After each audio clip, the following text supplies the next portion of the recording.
Hi friends, welcome to Kavitha's kitchen. இன்னைக்கு நம்ம கிச்சன்ல மட்டன் கோலா வறுவல் எப்படி செய்யறதுன்னு பார்க்கலாம் வாங்க. மட்டன் கோலா வறுவலுக்கு நான் ஒரு 250 கிராம் 1/4 கிலோ அளவுக்கு மட்டனை கடையிலே நல்லா கொத்திட்டு ஒரு 2 டைம் வாஷ் பண்ணிட்டு தண்ணியெல்லாம் வடிச்சிட்டு இந்த அளவுக்கு மிக்சி ஜார்ல நான் நல்லா ஓட்டி வச்சிருக்கேன். ஒரு 2 ஓட்டு ஓட்டுனா போதும். இப்போ இதுக்கு நம்ம மசாலா அரைக்கணும். மசாலா அரைக்கிறதுக்கு நான் ஒரு 1/2 கப் அளவுக்கு பொட்டுக்கடலை எடுத்திருக்கேன். இதை ட்ரையா தண்ணி இல்லாம மிக்சி ஜார்ல நல்ல ஒரு ஃபைன் பவுடரை நம்ம அரைச்சு எடுத்துக்கிறோம். அதுக்கப்புறமா ஒரு 1/4 கப் அளவுக்கு நம்ம தேங்காய் தனியா இதை துருவி எடுத்துக்கிறோம். கூடவே இந்த சைஸ் அளவுக்கு பட்டை எடுத்துக்கோங்க. ஒரு 5 கிராம்பு, ஒரு ஏலக்காய், 1 டீஸ்பூன் அளவுக்கு சோம்பு சேர்த்துக்கோங்க. அதுக்கப்புறமா இந்த அளவுக்கு, அதாவது ஒரு கையில இந்த அளவுக்கு நம்ம வெள்ளை பூண்டு எடுத்துக்கிறணும். காரத்துக்கு நான் ஒரு 6 பச்சை மிளகாய் எடுத்திருக்கேன். உங்களுக்கு எவ்வளவு காரம் வேணுமோ நீங்க அந்த அளவுக்கு சேர்த்துக்கலாம். கூடவே இந்த அளவுக்கு ஒரு ஹேண்ட்ஃபுல் ஃபுல்லா நம்ம சின்ன வெங்காயம் சேர்த்துக்கணும். ஃபர்ஸ்ட் நம்ம பொட்டுக்கடலைய பவுடர் பண்ணி எடுத்துக்கிட்டு அதுக்கப்புறமா சோம்பு, பட்டை, கிராம்பு, ஏலக்காய் இதை ஒரு சுத்திக்கோங்க. கூடவே வெள்ளை பூண்டு அரைச்சிக்கோங்க. தேங்காவை தனியா நம்ம துருவி எடுத்துக்கலாம். பச்சை மிளகாய், வெங்காயம், வெள்ளை பூண்டு இந்த ஸ்பைசஸ் எல்லாமே ஒரு சுத்திட்டு நம்ம எடுத்துட்டு பார்க்கலாம்.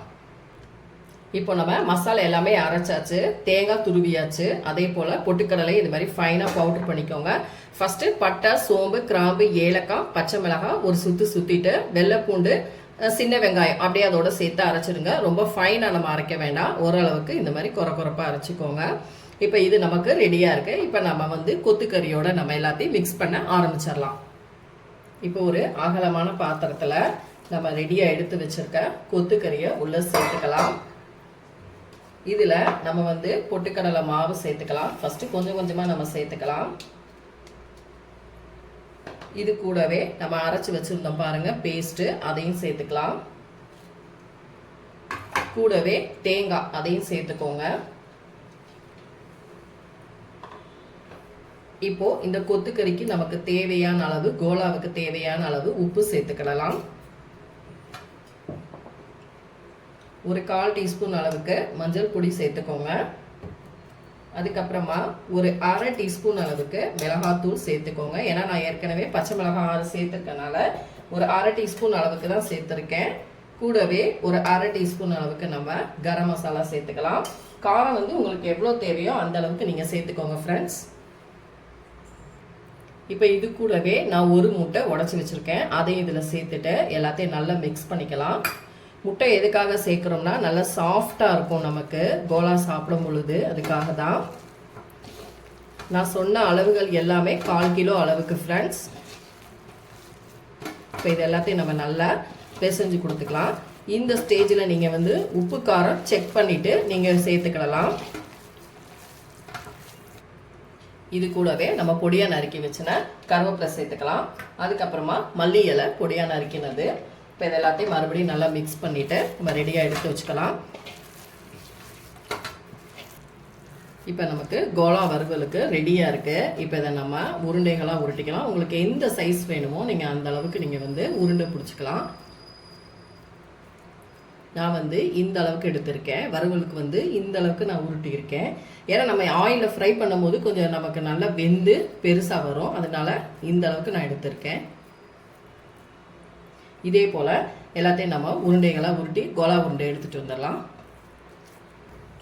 இப்போ நமக்கு கோலா வறுவல் போட்டு எடுக்கிறதுக்கு ரெடியாக இருக்குது. ஆயில் நல்லா ரெடியாக இருக்குது. நான் லோ ஃப்ளேமில் வச்சுட்டு ஒன்று ஒன்றா உள்ளே சேர்த்துக்கிறேன்.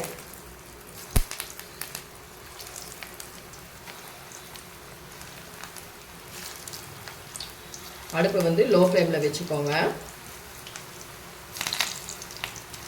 இப்போ இது நல்லா வெந்து வரட்டும்.